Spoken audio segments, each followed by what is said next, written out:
કોઈના ગુણ જોઈને ઈર્ષ્યાથી બળી જવું, ગુણિયલ વ્યક્તિઓના ગુણ જોવાને બદલે એના દોષ જોવા, કારણ કે બંને છે એનામાં.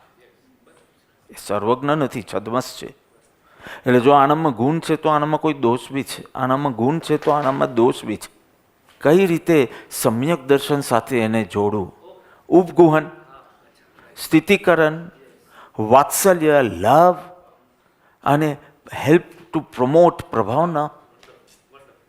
આ ચાર કઈ રીતે આવશે? વાત્સલ્ય જોવું હોય, પ્રભુમાં જુઓ, પ્રભુમાં જુઓ વાત્સલ્ય.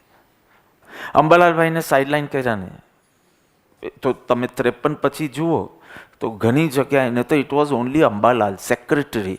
સો secretary has to be always. But કૃપાળુના રાજમાં એવું બધું nothing is always. It is always only if your પાત્રતા ઇઝ ઓલવેઝ. તમે જો કટકટ કરી તો યોર નથિંગ. પણ કરુણા કોઈ જ્ઞાનીની સુકાય નહીં. આ તો રાજીપો ખોયો તમે, પણ કંઈ કરુણા તો જ્ઞાનીની સુકાય તો છઠ્ઠો આરો, છઠ્ઠો બિગારો કે ન જ સુકાય. તો મોતીલાલ ભાવસર વાનિયાભાઈને કીધું તમે બધું સામાન પેક કરીને નીકળો અહીંયાથી. ઓ આવું બોલતા કૃપાળુદેવ તો 1 સેકન્ડનો વિલંબ ન થાય. પેક કરીને નીકળો કરતા અને ગયા, એમનો સામાન લઈને ગયા. મોતીલાલને કહ્યું તમે રહો. અને પછી પણ આટલો બી અભાવ ભાવ નહીં કે મારા પ્રભુને ગાદલું. મોતીલાલ, હું નહીં કહું શું સે કરવાની, મારી સેવા બેસ્ટ છે એમ નહીં. આ તો બધા ઉત્તમ પુરુષો. મને પાઇનેપલ મિલ્કશેક બહુ આવડતું હોય, હું આખા આશ્રમને શીખવાડી દઈશ. મને લાભ ન મળે ને તમને લાભ મળે, તમે વરાવ. પણ જે અધમ કોટીના હોય તે કે ના આ મારી મોનોપોલી છે, આ હું બીજાને નહીં શીખવાડું. એ અધમ જીવો.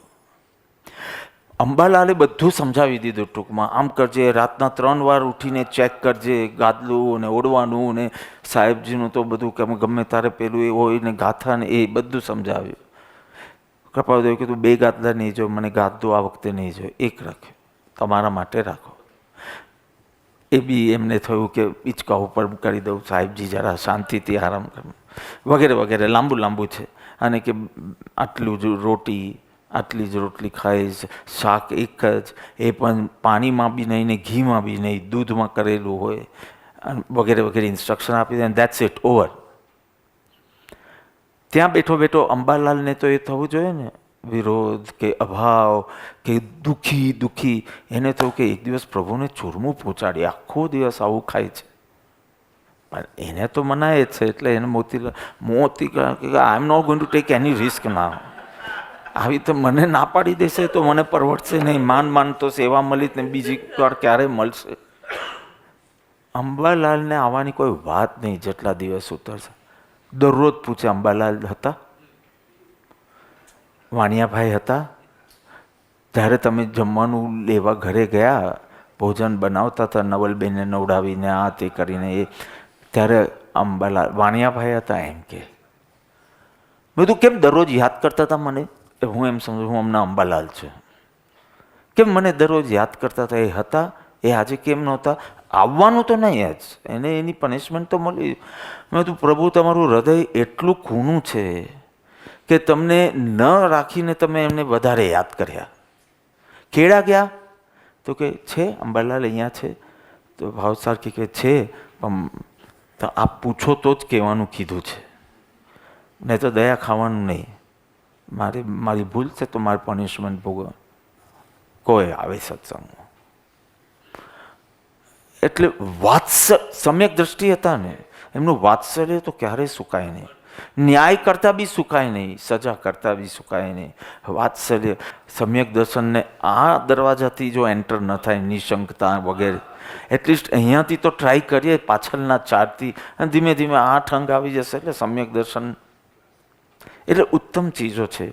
પણ જે શઠ છે, અશઠ નથી, એ ગુણિયલના બી દોષો જોશે, અથવા તે વખતે ઈર્ષ્યાથી બળશે. તારો જબરજસ્ત પુણ્યનો ઉદય છે, બધું મૂકીને, બને તો ખાવા પીવાનું ને ઊંઘવાનું પણ મૂકીને આ પ્રભુને પાછળ પૂઠે જે પ્રભુના શબ્દ છે, હા ઉત્તર સંડાના કે પૂઠે પૂઠે કોઈ પ્રત્યક્ષ સદગુરુ મળતે તો પૂઠે પૂઠે ચાલ્યા જાત. હા તમે લોકો આટલો પ્રમાદ કરો છો એમ કરીને મોતીલાલને કીધું. આ કેવી ખૂબીની વાત કે મોતીલાલને સર્પ દેખાય, પ્રભુ કે સ્ટોપ, કે હમણાં ત્યાંથી સર્પ જવાનો છે, અને પછી સર્પ જાય.